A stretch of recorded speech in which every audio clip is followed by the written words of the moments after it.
हरे कृष्ण। आप सभी भक्तजनों का, सभी भागवतों का स्वागत है आज की भागवतम महापुराण कथा रूप की कक्षा में। आज हम शुरुआत करेंगे श्री कृष्ण द्वारा अपने गुरु पुत्र की रक्षा कथा से, जो कि 10वें स्कंद से ली गई है। और सत्र का शुभारंभ हम पहले श्री मंगलाचरण के साथ हमेशा की तरह आरंभ करेंगे। ओम अज्ञानतिमिरान्धस्य ज्ञानाञ्जनशलाकया चक्षुरुन्मिलितं येन तस्मै श्रीगुरुवे नमः। श्रीचैतन्यमनोभीष्टं स्थापितं येन भूतले स्वयं रूपः कदा मह्यं ददाति स्वपदान्तिकम्। वन्देऽहं श्रीगुरुः श्रीयुतपदकमलं श्रीगुरून् वैष्णवांश्च श्रीरूपं साग्रजातं सहगण रघुनाथान्वितं तं सजीवम् साद्वैतं सावधूतं परिजनसहितं कृष्णचैतन्यदेवं श्रीराधाकृष्णपादान् सहगण ललिता श्रीविशाखान्वितांश्च नमः ओं विष्णुपादाय कृष्णप्रेष्ठाय भूतले श्रीमते भक्ति वेदांत स्वामिन् इति नामिने। नमस्ते सारस्वते देवे गौरवाणी प्रचारिणे निर्विशेष शून्यवादी पाश्चात्य देश तारिणे। नमो महावदान्याय कृष्ण प्रेम प्रदायते कृष्णाय कृष्ण चैतन्य नाम्ने गोत्रविशे नमः। हे कृष्ण करुणा सिंधो दीनबंधो जगत्पते गोपेश गोपिका कांत श्री राधा कांत नमोस्तुते। तप्त कांचन गौरांगी श्री राधे वृंदावनेश्वरी वृषभानुसुते देवी प्रणमामि हरिप्रिये वाञ्छाकल्पतरुभ्यश्च कृपा सिन्धुभयेव च पतितनां पावनेभ्यो वैष्णवेभ्यो नमो नमः। जय श्री कृष्ण चैतन्य प्रभु नित्यानंद श्री अद्वैत गदाधर श्रीवासादि गौर भक्त वृंद। हरे कृष्ण कृष्ण कृष्ण हरे हरे हरे राम राम राम हरे हरे। हरे कृष्ण कृष्ण कृष्ण हरे राम राम राम हरे हरे। हरे कृष्ण कृष्ण कृष्ण हरे राम राम राम हरे हरे। हरे कृष्ण। तो कथा है आज की श्री कृष्ण द्वारा अपने गुरु पुत्र की रक्षा। जब श्री कृष्ण ने देखा कि अत्यंत आदर भाव के कारण उनके माता पिता उनके साथ स्नेह भरा व्यवहार नहीं कर पा रहे हैं, उन्होंने अपनी योग माया से उन्हें ढक दिया, जिससे वे कृष्ण बलराम को अपना पुत्र मानकर उनसे स्नेह कर सके। उस समय कृष्ण बलराम मात्र 11 वर्ष के थे। भगवान श्री कृष्ण ने सम्मान पूर्वक सिर झुकाते हुए कहा, पिताजी, हम दोनों के कारण आपको एवं माता देवकी को अनेक कष्ट सहने पड़े हैं, और आप हमारी बाल्य तथा किशोर लीलाओं का सुख भी नहीं ले सके। वास्तव में शरीर के द्वारा ही व्यक्ति जीवन के सब लक्ष्य प्राप्त करता है, और इस शरीर को जन्म देकर उसका पोषण माता पिता ही करते हैं। इसलिए भला कौन है जो जीवन भर उनकी सेवा करके भी उनके ऋण से मुक्त हो सकता है। यदि माता पिता की सेवा करने में सक्षम पुत्र अपने कर्तव्यों का निर्वाह नहीं करता, तो उसे अपनी मृत्यु के पश्चात अपना खुद का मांस खाने के लिए बाध्य होना पड़ता है। और जो व्यक्ति अपने वृद्ध माता पिता, पतिव्रता पत्नी, छोटे बच्चे अथवा गुरु की देखभाल नहीं करता, अथवा अपनी शरण में आए हुए ब्राह्मण की उपेक्षा करता है,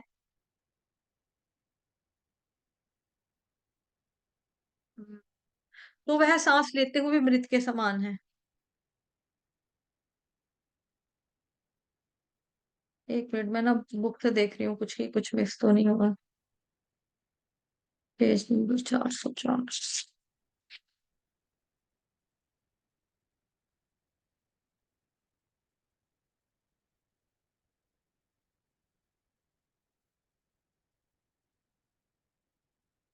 यदि माता पिता की सेवा करने में सक्षम पुत्र अपने कर्तव्यों का निर्वाह नहीं करता, तो उसे अपनी मृत्यु के पश्चात अपना स्वयं का मांस, हाँ, ये पढ़ लिया ना, सांस लेते हुए भी मृत के समान है।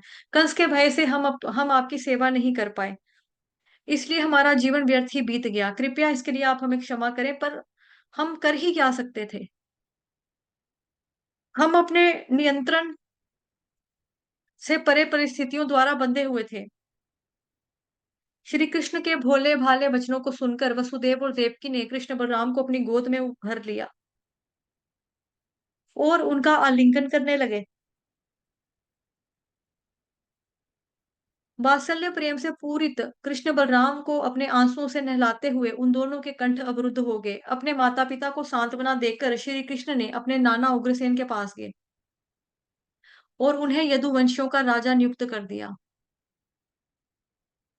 श्री कृष्ण ने कहा, महाराज हम आपकी प्रजा हैं, कृपया आप हमें आदेश दें। महाराज ययाति के शाप के कारण कोई भी यदु राज सिंहासन पर नहीं बैठ सकता है। इसके बाद भगवान अपने उन सब संबंधियों को पुनः मथुरा में ले आए जो कंस के भय से इधर-उधर पलायन कर गए थे। उन्होंने यदुओं, वृष्णियों, अंधकों, मधुओं, दारशाहों, कुकुरों तथा अन्य का यथोचित सम्मान किया और उन्हें अनेक मूल्यवान उपहार एवं निवास आदि प्रदान किया। कृष्ण बलराम के प्रत्यक्ष दर्शन करके समस्त मथुरावासी अत्यंत संतुष्ट थे। अपने नेत्रों से भगवान मुकुंद के मुख कमल से बहते अमृत का पान करके नगर के वृद्ध निवासी भी यौवन और स्फूर्ति का अनुभव करने लगे। तब कृष्ण बलराम नंद महाराज के पास आए और उनका आलिंगन करके बोले, पिताजी आपने यशोदा मैया ने कितने स्नेहपूर्वक हमारा लालन-पालन किया और हमें हर प्रकार का सुख दिया। वास्तव में माता-पिता अपने बच्चों को अपने प्राणों से भी अधिक प्रेम करते हैं और जिन बच्चों का पालन करने में अक्षम माता-पिता उन्हें त्याग देते हैं, अब उन बच्चों को पालने वाले लोग वास्तव में उनके सच्चे माता-पिता होते हैं। अब आप सब ब्रज लौट जाइए और वसुदेव, देवकी तथा आप अपने अन्य परिजनों के साथ थोड़ा समय बिताकर हम भी कुछ ही दिनों में लौट आएँगे। यह कहकर कृष्ण और बलराम ने सब गोपों को वस्त्र, आभूषण, बर्तन और अन्य वस्तुएँ उपहार देकर उनका सम्मान किया। नंद महाराज कृष्ण के प्रति प्रेम से अभिभूत हो गए और उनकी आँखें आँसुओं से भर आई। उन्होंने एवं अन्य गोपों ने कृष्ण बलराम का आलिंगन किया और वृंदावन लौट आए। तब वसुदेव ने कुल पुरोहित गर्ग मुनि एवं अन्य ब्राह्मणों द्वारा अपने दोनों पुत्रों का द्विज संस्कार संपन्न करवाया और उनकी संपत्ति पर उदारचित्त से ब्राह्मणों को वस्त्राभूषण और सुंदर सजी सजाएं गायें दान में दी। कृष्ण के जन्म के समय वसुदेव बंदी थे और उन्होंने केवल मन से ही ब्राह्मणों को गौदान किया। वास्तव में वसुदेव को बंदी बनाते समय कंस ने उनकी सब गायें भी छीन ली थी, परंतु कंस की मृत्यु के बाद वसुदेव को वो सभी गायें वापस मिल गई और उन्होंने ब्राह्मणों को उनका दान दे दिया। तत्पश्चात संपूर्ण जगत के सर्वव्यापी ईश्वर तथा ज्ञान की प्रत्येक शाखा के उद्गम भगवान श्री कृष्ण और बलराम जी ने अपने वास्तविक स्वरूप को छिपाकर गुरु के आश्रय में ज्ञानोपार्जन करने की इच्छा व्यक्त की। अवंती के निकट रहने वाले सांदीपनी मुनि को गुरु स्वीकार करके वे उनके गुरुकुल में रहने लगे। वहां उन्होंने अपने उदाहरण से दिखाया कि शिष्य को किस प्रकार गुरु की पूजा करनी चाहिए। कृष्ण और बलराम के समर्पण भाव को देखकर सांदीपनी मुनि ने उन्हें समस्त वेदों एवं उपनिषदों का ज्ञान दिया। चूंकि कृष्ण बलराम क्षत्रिय परिवार में जन्मे थे, इसलिए मुनि ने उन्हें अन्यों विषयों के साथ राजनीति, शास्त्रार्थ, तर्क वितर्क, गणित, विज्ञान तथा धनुर्वेद की शिक्षा भी दी। केवल एक बार सुनने से अथवा देखने मात्र से ही कृष्ण बलराम पाठ सीख जाते थे। उन्होंने 64 दिनों और रातों में 64 विद्याओं में दक्षता प्राप्त की कर ली। इन 64 विद्याओं में से कुछ है गायन, वाद्यंत्रों को बजाना, नृत्य, अभिनय, चित्रकारी, भूमि पर रंगोली बनाना, जल तरंग, जादू, वेश बदलने की कला, हाथ की सफाई, विभिन्न प्रकार के खाद्य एवं पेय पदार्थ बनाना, सुई और बुनाई की कला, कठपुतलियों को नचाना, पहेली सुलझाना, काव्य बढ़ाई का काम, और उसके बाद वास्तुशास्त्र, धातु विज्ञान, जड़ी बूटियों से औषधियां बनाना और विभिन्न प्रांतों की बोलियां। शिक्षा की समाप्ति पर गुरु दक्षिणा लेने देने का समय आया। कृष्ण बलराम के अति मानवीय गुणों पर विचार करके तथा अपनी पत्नी से परामर्श करने के बाद सांदीपनी मुनि ने दक्षिणा में कृष्ण बलराम से अपना खोया हुआ पुत्र मांगा, जो वर्षों पूर्व प्रभास के निकट समुद्र में से गुजरकर मर गया था, समुद्र में गुजर गया था। कृष्ण और बलराम जैसी जो आज्ञा गुरुदेव कहकर तुरंत रथ पर आरूढ़ हो गए और निकल पड़े। प्रभास क्षेत्र पर पहुंचने के बाद वे समुद्र तट पर जाकर बैठ गए। परम भगवान को वहां आया देखकर समुद्र देव तुरंत वहां पर आए और उन्हें अनेक उपहार भेंट स्वरूप दिए। श्री कृष्ण ने कहा, वर्षों पूर्व तुमने अपनी प्रचंड लहरों में हमारे गुरु पुत्र को समेट लिया था। उसे इसी क्षण हमारे समक्ष लेकर आओ।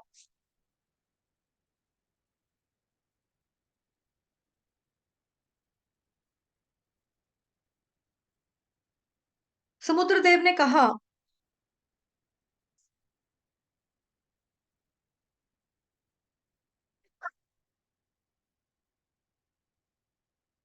एक मिनट। समुद्रदेव ने कहा, हे भगवान, मैंने नहीं अपितु पांचजन्य नामक दिति के एक वंशज ने उसका अपहरण किया था। यह दैत्य एक शंख के आकार में जल में भ्रमण करता है। यह सुनकर कृष्ण ने समुद्र की गहराइयों में छलांग लगा दी और पांच जन्य का वध कर दिया। परंतु उस असुर के उदर में भी उन्हें अपना गुरुपुत्र नहीं मिला। तब भगवान जनार्दन ने उस पांच जन्य शंख को लिया और अपने रथ पर लौट आए। इसके बाद उन्होंने बलराम जी के साथ यमराज की नगरी संयमिनी की ओर कूच किया। वहां पहुंचते ही श्री कृष्ण ने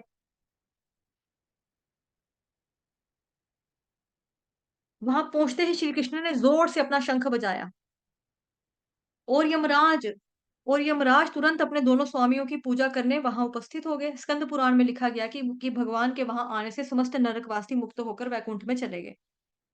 यमराज ने कहा, हे भगवान, आप दोनों मनुष्य रूप में लीलाएं कर रहे हैं, बताइए मैं आपकी क्या सेवा कर सकता हूँ। श्री भगवान कृष्ण ने उत्तर दिया, अपने पूर्व कर्मों के फल स्वरूप मेरे गुरुपुत्र को तुम्हारे पास लाया गया था। मेरी आज्ञा है कि उसे तत्क्षण हमारे समक्ष लाया जाए। जैसी आज्ञा भगवान, कहकर यमराज जी तुरंत मुनि पुत्र को वहां ले आए।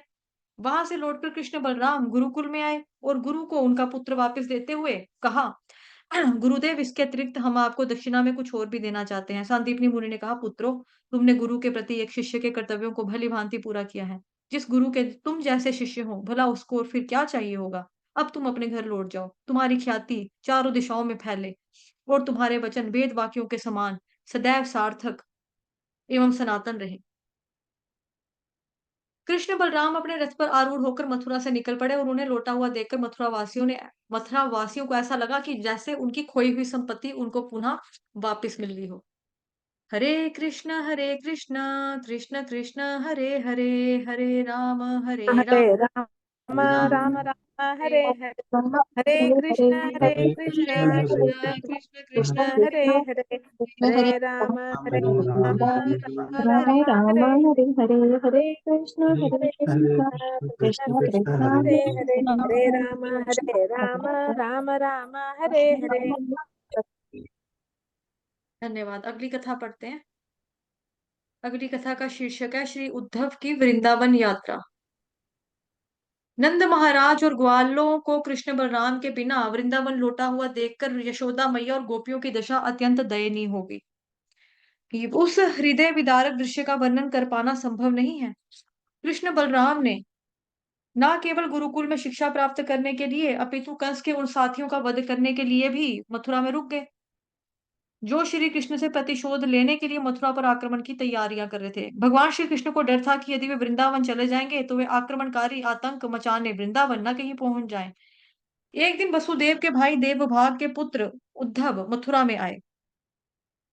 वे भगवान के चचेरे भाई और अत्यंत घनिष्ठ मित्र थे तथा प्रत्यक्ष बृहस्पति जी से शिक्षा प्राप्त करके अत्यंत बुद्धिमान भी थे। उन्होंने वहां देख श्री कृष्ण ने उन्हें वहां पर देखकर श्री कृष्ण ने उनका हाथ पकड़कर कहा, प्रिय उद्धव, तुम ब्रज में जाओ और मेरे माता पिता को जाकर शांत बना दो। साथ ही तुम गोपियों को भी मेरा संदेश देना। मेरे विरह में वे बुरी तरह से पीड़ित हैं। वे सदैव मेरी लीलाओं का स्मरण करते हुए अपना समय व्यतीत करती हैं। उन्हें मुझसे अधिक और कोई प्रिय नहीं है और इसलिए हर परिस्थिति में उनकी चिंता करना मेरा परम कर्तव्य है।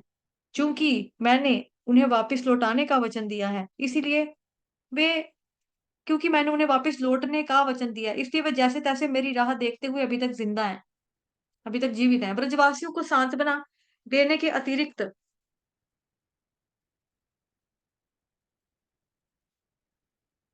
सांत्वना देने के अतिरिक्त श्री कृष्ण उद्धव को गोपियों की शुद्ध भक्ति की एक झलक देकर उनके ऊपर कृपा करना चाहते थे। उद्धव ने सम्मान पूर्वक अपने स्वामी के निर्देश का स्वामी के आदेश को स्वीकार किया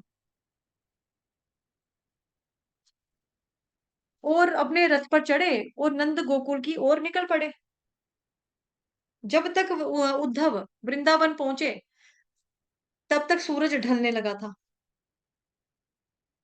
गायें जंगल से अपने घरों को लौट रही थी। चारों ओर गायों के रंभाने और संभोग करने के लिए आतुर गायों के लिए लड़ाई करते बैलों की आवाजें आ रही थी। इनके अतिरिक्त बीच-बीच में ग्वाल बालों की बांसुरी तथा गोप गोपियों की द्वारा कृष्ण बलराम की महिमा में गाए जाने वाले गीतों की ध्वनि सुनाई पड़ती थी।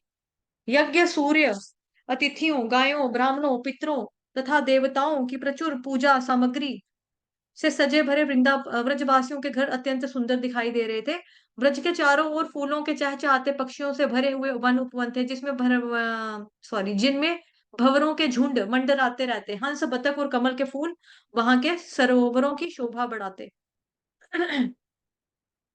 उद्धव को देखते ही नंद महाराज उनका स्वागत करने के लिए बाहर आ गए। उद्धव का रंग, रूप और छवि बिल्कुल कृष्ण से मिलती-जुलती थी। उन्हें अपना पुत्र का प्रत्यक्ष प्रतिनिधि मानकर नंद महाराज ने उनकी पूजा की और एक सुखद आसन पर बिठाकर उन्हें भोजन में उत्तम कोटि का व्यंजन परोसे। नंद महाराज ने कहा, कंस के अत्याचार से मुक्त होकर वसुदेव और अपने पुत्रों एवं परिजनों के साथ कुशल तो है। यह कितने आनंद की बात है कि क्रूर कंस मारा गया है। क्या कृष्ण हमें कभी याद भी करता है? क्या वह अपनी माँ, सखाओं और ब्रज का स्मरण करता है? क्या उसे अभी तक यहाँ की गायें, वन और गोवर्धन पर्वत याद है? क्या गोविंद फिर कभी अपने परिवार से यहाँ मिलने आएगा?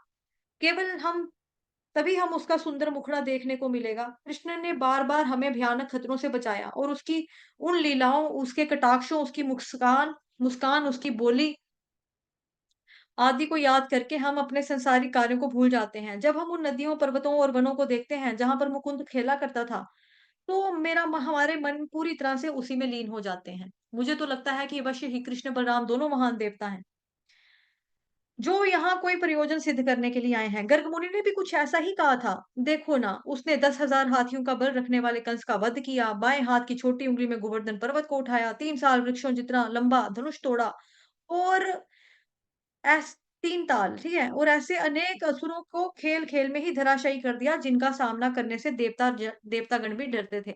यह कहते-कहते महाराज नंद वीरा की तीव्र भावनाओं से अभिभूत होकर चुप हो गए। निकट ही खड़ी यशोदा मैया यह सब सुनते हुए निरंतर रो रही थी और प्रेमवश उसके स्तनों से दूध बह रहा था। श्री कृष्ण के प्रति नंद और यशोदा मैया का इतना प्रेम देखकर उद्धव अत्यधिक आनंद में थे। उन्होंने कहा, बाबा, संपूर्ण सृष्टि में आप और यशोदा मैया सर्वाधिक प्रशंसनीय हैं, क्योंकि आपके हृदय में भगवान नारायण के प्रति इतना प्रेम भाव है। विष्णु और बलराम ये दोनों परमेश्वर हैं तथा संपूर्ण सृष्टि के मूल बीज हैं। आप अत्यंत सौभाग्यशाली हैं। कृपया आप शोक मत कीजिए। शीघ्र ही कृष्ण आप सबको सुख देने के लिए ब्रज में वापस लौटेंगे।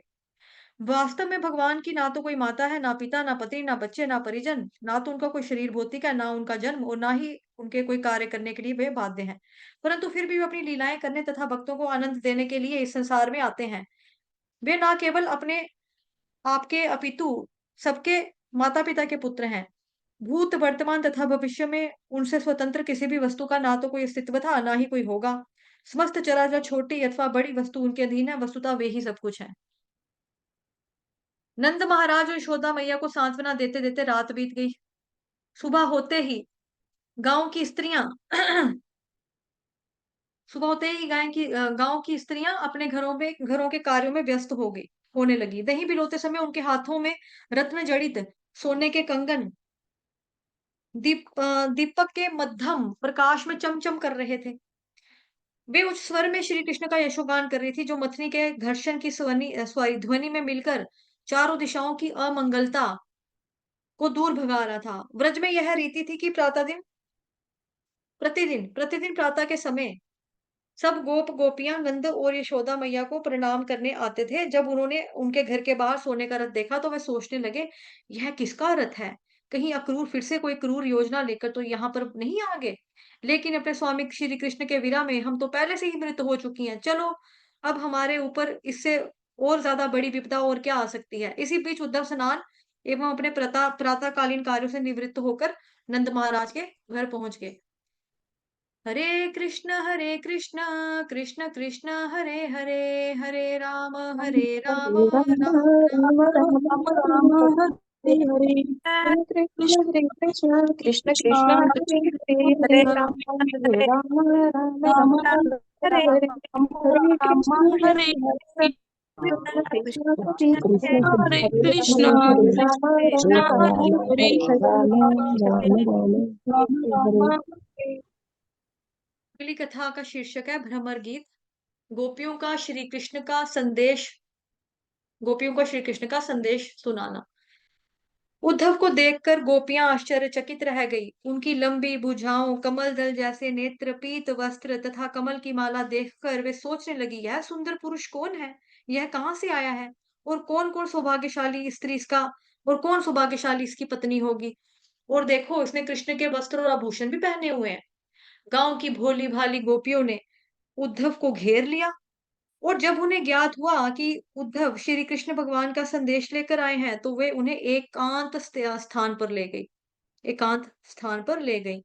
लज्जा से उनके सिर झुके हुए थे और उन्होंने मुस्कान भरी दृष्टि एवं मधुर वचनों से उनका स्वागत किया। उन्होंने उद्धव को एक सुखद आसन पर बिठाया। वे जान गई कि उद्धव भगवान जी के महान भक्त हैं। गोपियों ने कहा, हम जानती हैं कि आप श्री कृष्ण के निजी सेवक हैं और उनकी आज्ञा पर उनके माता पिता को सांत्वना देने के लिए यहाँ पर आए हैं। ब्रज में स्मरण करने के लिए कृष्ण के अतिरिक्त उनका यहाँ पर है ही कौन? क्योंकि अपने परिवार के साथ आसक्ति को काटना तो बड़े बड़े ऋषियों के लिए भी कठिन होता है। परिवार वालों के अतिरिक्त अन्यों से की गई मित्रता स्वार्थ पर आधारित होती है और वह दिखावा तब तक ही रहता है जब तक व्यक्ति का स्वार्थ सिद्ध नहीं हो जाता। भ्रमर का फूल में तथा पुरुषों का स्त्रियों में यही स्वार्थ देखा जाता है। वैश्य कंगाल ग्राहक को, प्रजा दुर्बल राजा को, शिक्षा प्राप्त करने के बाद छात्र शिक्षक को तथा दक्षिणा मिलने के बाद पुरोहित यजमान को त्याग देता है। फलों के समाप्त हो जाने पर पक्षी वृक्ष को त्याग देते हैं। भोजन के बाद अतिथि घर को, पशु आग लगे जंगल को तथा स्त्री का भोग करने के बाद पुरुष उसका त्याग कर देते हैं। इस प्रकार गोपियां श्री कृष्ण की निंदा करने लगी। उन्हें लग रहा था कि शहर में जाने के बाद कृष्ण का वृंदावन वासियों के साथ अब कोई लगाव ही नहीं रहा है। अपने दैनिक कार्यों को छोड़कर वे कृष्ण का संदेश सुनने आ गई और श्री कृष्ण की बाल्य लीलाओं का निरंतर स्मरण करते हुए, गीत गाते हुए वे सब लाज छोड़कर अब रोने लग गई। एक गोपी यानी कि अग्नि पुराण के अनुसार श्रीमती राधा रानी कृष्ण के विचारों में इतनी लीन थी कि जब उसने अपने पैरों के पास एक भंवरे को मंडराते हुए देखा, तो उसे लगा कि भंवरा उसके प्रियतम कृष्ण का संदेश वाहक है। उसे देखकर गोपी ने कहा, अरे उस छलिया के मित्र, अपनी मूछों से मेरा स्पर्श ना करो, क्योंकि उन पर मेरी प्रतिद्वंदी प्रेमिका के स्तनों से कृष्ण की माला पर आकर लगा हुआ कुमकुम लिपटा हुआ है। एक बार मैं फिर से पढ़ती हूँ। उसे देखकर उस गोपी ने कहा, अरे उस छलिया के मित्र, अपनी मूछों से मेरा स्पर्श ना करो, क्योंकि उन पर मेरी प्रतिद्वंद्वी प्रेमिका के स्तनों से कृष्ण की माला पर आकर लगा कुमकुम लिपटा हुआ है। एक बार हमें अपने मनमोहक अधरामृत का पान करवाने के बाद उन्होंने अचानक हमें त्याग दिया। और तुम भी तो फूलों के रसपान करने के बाद यही करते हो ना? ना जाने लक्ष्मी जी उनके चरण कमलों की सेवा करने के लिए इतनी आतुर क्यों रहती हैं? शायद कृष्ण ने अपनी कपटी वचनों से उनका भी चित चुरा लिया होगा। यह विचार करके कि शायद वह भंवरा कुछ पुरस्कार चाहता है, उस गोपी ने आगे कहा, तुम मेरे सामने आकर कृष्ण के बारे में क्यों बातें कर रहे हो? एक सेकंड रुकना। एक मिनट। यह विचार करके कि शायद वह भंवरा कुछ पुरस्कार चाहता है, उस गोपी ने आगे कहा, तुम मेरे सपने में आकर कृष्ण के बारे में क्यों बातें कर रहे हो? मथुरा में उसकी नई सखियों के पास क्यों नहीं जाते, जिनके स्तनों की धधकती हुई अग्नि अब शांत हो चुकी है? निश्चित ही वे तुम्हारी मनचाही वस्तु तुम्हें दान में दे देंगी। तुम्हारे स्वामी का एक नाम है उत्तम श्लोक, क्योंकि वे अत्यंत उदार हैं। परंतु वास्तविकता तो यह है कि वे अपने कठोर हृदय के कारण हम अबलाओं को अकारण ही सता रहे हैं। मेरे पैर छूने का प्रयास मत करो।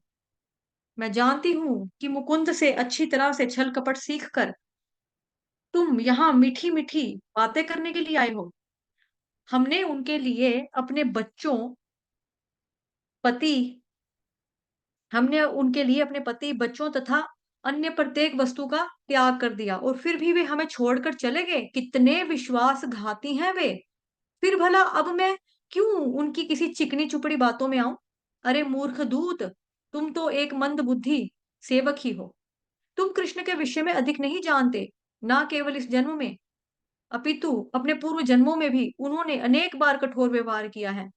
हमने अपनी दादी पूर्णमासी से ये सब बातें सुनी है। पूर्व जन्म में वे रामचंद्र थे। योद्धा के समान वाली का सामना करके युद्ध करने की बजाय उन्होंने एक पेड़ के पीछे छिपकर कायरों की भांति उस वीर को मारा। और जब शूर्पणखा उसके पास आई, तो उनका कर्तव्य था उसे संतुष्ट करना। परंतु सीता के पीछे पागल होने के कारण उन्होंने उसके नाक और कान ही कटवा दिए। उससे भी पहले वे वामन देव बनकर आए थे और बलि महाराज से 3 पग भूमि मांगी थी। बलि इतने उदार थे कि वे अपना सर्वस्व देने के लिए तैयार हो गए। परंतु वामन देव इतने कृतघ्न निकले कि उन्होंने ना केवल बलि को बंदी बना लिया, अपितु उन्हें रहने के लिए निम्न लोकों में भेज दिया। हम भली भांति जानती हैं कि कृष्ण विश्वासघाती हैं और इसलिए हमने उनके साथ अपने सारे संबंधों को तोड़ लिया है। परंतु समस्या तो यह है कि फिर भी हमारा मन उनके विषय में सुनने से थकता नहीं है। उनकी कथा में इतना अमृत जो भरा है। हम तो यही कहेंगे कि तुम सब लोग कृष्ण के विषय में सुनने से सावधान रहो, क्योंकि यदि उस अमृत की एक भी बूंद किसी के कान में गिरती है, तो उसकी अपने परिवार, धन, संपत्ति आदि से आसक्ति कट जाती है। वह सब कुछ छोड़कर उन्हें खोजता हुआ घूमने लगता है। अरे दूत, कृष्ण को छोड़कर कुछ और बात करो।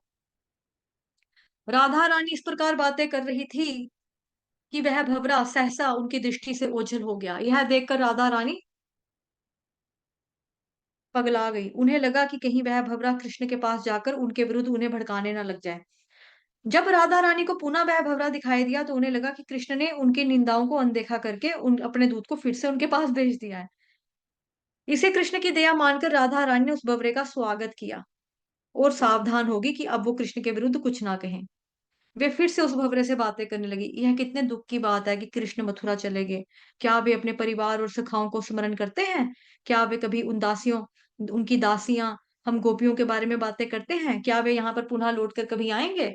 उद्धव ने उत्तर दिया, हे गोपियों, भगवान के प्रति महाभाव तथा इतनी उच्च कोटि की भक्ति विकसित करने के कारण तुम सबका जीवन धन्य हो गया है। इतना ही नहीं, श्री कृष्ण के विरह में कैसे उनसे प्रेम किया जाए, मुझे इसकी शिक्षा देकर तुमने मुझ पर बहुत ज्यादा बड़ी कृपा की है। उद्धव जानते थे कि गोपियां श्री कृष्ण के बारे में अ, उद्धव जानते थे कि श्री कृष्ण कि गोपियां उनके बारे में सुनने की अपेक्षा श्री कृष्ण का संदेश सुनने के लिए अधिक आतुर हैं। अपना संदेश लिखते समय श्री कृष्ण गोपियों की विरह की तीव्र भावनाओं से अभिभूत थे और इसलिए उनकी लिखावट स्पष्ट नहीं थी। इसलिए उद्धव ने स्वयं संदेश को पढ़कर सुनाने और समझने का निश्चय किया। उस संदेश को अत्यंत गूढ़ शब्दों में लिखा गया था, जिससे बड़े बड़े दार्शनिक और मुनि समझ सकें कि भगवान की विभिन्न शक्तियों के साथ उनका शुद्ध प्रेम कितना अधिक जुड़ा हुआ है। श्री उद्धव ने कहा, हे भद्र युवतियों, अब उस संदेश को सुनो जो तुम्हारे प्रियतम ने मेरे हाथों यहाँ पर भिजवाया है। श्री कृष्ण ने लिखा था, मेरी प्रिय गोपियों, हम किसी भी समय, किसी भी स्थान पर अथवा किसी भी परिस्थिति में एक दूसरे से अलग नहीं हो सकते हैं, क्योंकि मैं सर्वव्यापी ईश्वर हूँ। जिस प्रकार सृष्टि की प्रत्येक वस्तु में पृथ्वी, जल, अग्नि, वायु और आकाश व्याप्त होते हैं, उसी प्रकार मैं भी प्रत्येक वस्तु में, प्रत्येक व्यक्ति में व्याप्त हूँ। जब गोपियां श्री कृष्ण के साथ रासलीला करने आई थी, तो उस समय श्री कृष्ण ने उन्हें कर्मयोग एवं सामाजिक नैतिकता का पाठ पढ़ाकर वापस लौट जाने के लिए कहा था। और अब वे अपने पत्र में उन्हें ज्ञान योग का पाठ पढ़ा रहे थे, परंतु गोपियों को वह भी अच्छा नहीं लगा। भगवान श्री कृष्ण ने कहा, जिस प्रकार नींद से उठने पर भी व्यक्ति कई बार सपने के विषय में ही सोचता रहता है, उसी प्रकार इस उसी प्रकार व्यक्ति संसार की क्षण भंगुर मोह माया के विषय का चिंतन करता रहता है। व्यक्ति को चाहिए कि वह अपना ध्यान पूर्वक इस पर विचार करके सदैव सजग रहे और अपने मन को नियंत्रित करके केवल स्थायी वस्तुओं पर ही अपना मन केंद्रित रखे। मुनिजनों के अनुसार वेदों, योग, सांख्य एवं संन्यास का यही लक्ष्य है। उसी प्रकार जैसे समुद्र समस्त नदियों का अंतिम लक्ष्य होता है, वास्तव में तुम्हें परम सत्य के इस दिव्य ज्ञान की आवश्यकता नहीं है, क्योंकि तुम अपने जीवन के आरंभ से ही मुझसे प्रेम करती हो। हे गोपियों, वास्तव में मैं स्वयं को इसलिए तुमसे दूर ले गया हूँ, जिससे मेरे विरह में तुम्हारी प्रेम भावनाएं और अधिक उत्कट और गाढ़ी हो सके। इससे तुम मेरे और अधिक निकट आ जाओगी। प्रेमिका अपने प्रियतम की उपस्थिति से अधिक उसके वियोग में उसका अधिक चिंतन करती है। चूंकि तुम्हारा मन शत प्रतिशत केवल मेरा ध्यान करता है, इसीलिए शीघ्र ही हमारा मिलन होगा। श्री कृष्ण के संदेश को सुनकर गोपियां अत्यंत प्रसन्न हो गई। उन्होंने कहा, बहुत अच्छा हुआ कि कंस और उसके सारे मित्र मारे गए, और यह भी अच्छा है कि कृष्ण अपने परिजनों के साथ रहते हुए हम सबकी इच्छाओं को पूरा कर रहे हैं। क्या कृष्ण मथुरा की स्त्रियों को वह सुख दे रहे हैं जिस पर एक समय केवल और केवल हम लोगों का हमारा ही अधिकार था? हम कल्पना कर सकती हैं कि वे स्त्रियां अपनी लज्जा भरी स्नेहहीन मुस्कुराहटों से उनकी पूजा कर रही होगी। श्री कृष्ण तो इन काम केलियों में अत्यंत निपुण हैं। यह संभव नहीं है कि वे उन स्त्रियों की मंत्रमुग्ध करती बोली और भंगिमाओं से उनके पाश में बंधे हुए होंगे। हे साधु, क्या मथुरा की स्त्रियों की बातें करते समय कृष्ण कभी हम ग्वालिनों की भी चर्चा करते हैं? क्या वे उन चांदनी रातों को याद करते हैं जब कभी हमने जहां पर उनके साथ रासलीला की थी? क्या कृष्ण फिर कभी यहाँ पर लौट कर आएंगे? स्वयं हमारे जीवन में आग लगाकर जाने वाले, क्या वे अपने स्पर्श से हम पीड़ित गोपियों को जीवन प्रदान करेंगे? परंतु इतना विशाल राज्य जीतने तथा राज्य कन्याओं से विवाह करने के पश्चात भला क्यों कृष्ण भगवान इस गांव में आना चाहेंगे? अपने मित्रों, हितैषियों अथवा तथा बंधु बांधवों से घिरे निश्चित ही वे संतुष्ट वहां पर होंगे। वास्तव में हमें कृष्ण के यहाँ पर लौटने की आशा ही छोड़ देनी चाहिए। पिंगला के अनुसार जीवन का सर्वोच्च सुख समस्त आशाओं तथा इच्छाओं का त्याग करना है, और यही सत्य है। हालांकि हम सब यह जानती हैं, फिर भी श्री कृष्ण के लौटने की आशा हमारे दिल से नहीं जाती। कृष्ण के साथ हुई अंतरंग बातों को भुला पाना किसके लिए संभव है? हम वृंदावन में जिस ओर भी देखती हैं, हमें उस स्थान पर केवल नंदन ही दिखाई देते हैं। हमारे चित्त उनकी इठलाती चाल, उदार मृदु मुस्कानों, चंचल चितवनों तथा अमृत अमृत टपकती बोली से चोरी हो चुके हैं। अब तो हम चाहकर भी उन्हें नहीं भुला सकती हैं। उद्धव के उपदेश सुनकर गोपियां समझ गई कि वास्तव में श्री कृष्ण उनसे दूर नहीं हुए हैं। उद्धव को कृष्ण से अभिन्न जानकर गोपियों ने गुरु के समान उनकी पूजा की। उन्होंने अनुभव किया कि उद्धव की बातों से भी उनके हृदय में जल रही विरह की अग्नि कुछ सीमा तक शांत हो चुकी थी। गोपियों की विरह दशा को देखकर उद्धव ने उन्हें बार बार कृष्ण कथा सुनाने का निश्चय किया। गोपियों के निवेदन पर उद्धव कई महीने वृंदावन में रहे, और उनके संग से समस्त वृंदावन वासियों के जीवन में मानो नए प्राणों का संचार हो गया। वृंदावन में भ्रमण करते हुए उद्धव विभिन्न स्थानों पर जाते और लोगों से वहां पर हुई श्री कृष्ण की लीलाओं की जानकारी लेते। इस प्रकार सभी को श्री कृष्ण का स्मरण करते हुए वहां पर रहे, और पूरा समय ऐसा बीत गया जैसे मानो कुछ ही क्षण हो। श्री कृष्ण के प्रति गोपियों के उत्कट अनुराग की सराहना करते हुए उद्धव ने अनेक गीतों की रचना की। वास्तव में वे गोपियों के चरणों पर गिरकर उनकी धूलि को अपने सर पर लगाना चाहते थे, परंतु वे जानते थे कि गोपियां कभी भी इसकी अनुमति नहीं देगी। इसलिए वे अपने मन ही मन में भी ये प्रार्थना करते कि वहां वे एक दिन वृंदावन में घास बन जाएं, जिससे गोपियों की जानकारी के बिना ही उन्हें उनकी चरण धूलि प्राप्त हो सके। उद्धव ने अपने एक गीत में लिखा, समस्त पृथ्वीवासियों में गोपियों ने श्री कृष्ण के प्रति निश्चल प्रेम विकसित करके जीवन की सर्वोच्च पूर्णता प्राप्त कर ली है। कितने आश्चर्य की बात है कि गांव की रहने वाली इन सीधी सादी युवतियों ने भगवत प्रेम के ऐसे पूर्ण स्तर को प्राप्त कर लिया है। जब भगवान श्री कृष्ण गोपियों के साथ रासलीला खेल रहे थे, तो उन्होंने अपनी भुजाओं से गोपियों का आलिंगन किया था। ऐसी कृपा तो कभी भी लक्ष्मी देवी को भी नहीं मिल सकी। फिर कलमश के समान कांति एवं सुगंधित शरीर वाली स्वर्ग की अप्सराओं का तो क्या कहना। और निश्चित ही यह सौभाग्य पृथ्वीलोक की स्त्रियों को कभी भी प्राप्त नहीं हुआ, कभी भी प्राप्त नहीं हुआ। जो केवल इस लोक के दृष्टिकोण से स्वयं को सुंदर मानती हैं। भगवान मुकुंद का संग प्राप्त करने के लिए गोपियों ने अपने पति, बच्चों तथा अन्य परिजनों का त्याग दिया। इतना ही नहीं, उन्होंने उन मर्यादाओं को भी तोड़ दिया जिनका बंधन समाज में बहुत मजबूत होता है। मेरी यही कामना है कि मैं वृंदावन में कोई झाड़ी, लता अथवा पौधा बन पाऊं, जिससे गोपियों के पैरों तले रोंदा जाकर मुझे उनकी चरण धूलि और कृपा मिल सके। ब्रह्मा जी एवं अन्य देवतागण केवल अपने मन में श्री कृष्ण के चरण कमलों की पूजा करते हैं, परंतु रासलीला के समय श्री कृष्ण ने उन्हें अपने चरणों को गोपियों के स्तनों पर रखा और उनका आलिंगन करके गोपियों की सारी पीड़ा दूर हो गई। जब गोपियां उच्च स्वर में श्री कृष्ण की महिमाओं को गाती हैं, तो वह ध्वनि तीनों लोकों को शुद्ध कर देती है। इस प्रकार कुछ महीने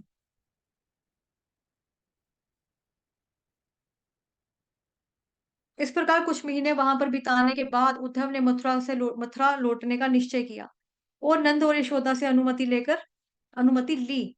तब गोपियों से विदाई लेकर वे रथ पर आरूढ़ हो गए और उस समय ब्रजवासी नाना उपहार लेकर अश्रुपूरित नेत्रों के साथ उनके पास आए और बोले, हमारी यही कामना है कि हमारा मन सदैव श्री कृष्ण के चरण कमलों का आश्रय ले, हमारी वाणी सदैव उनके नामों का कीर्तन करे और हमारे शरीर उन्हें प्रणाम करते हुए उनकी ही सेवा में रत रहें।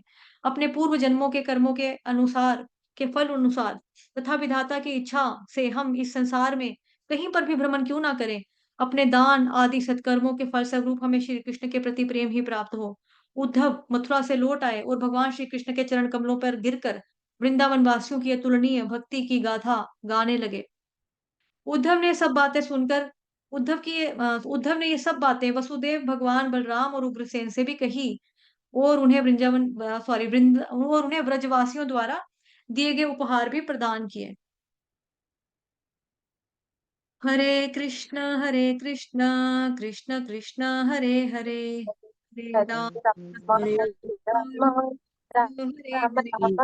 राम हरे हरे हरे कृष्ण कृष्ण हरे कृष्ण हरे हरे हरे हरे राम राम राम हरे हरे हरे कृष्ण कृष्ण कृष्ण हरे हरे हरे राम राम राम हरे हरे।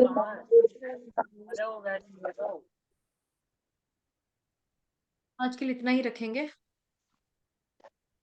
वाञ्छाकल्पतरुभ्यश्च कृपा सिन्धुभयेव च पतितानां पावनेभ्यो वैष्णवेभ्यो नमो नमः। अनंत कोटि वैष्णव वृंद की जय। जगत गुरु श्री प्रभुपाद की जय। श्री कृष्ण चंद्र भगवान की जय। ग्रंथराज श्रीमद् भागवत महापुराण की जय। आप सभी भक्तों की जय।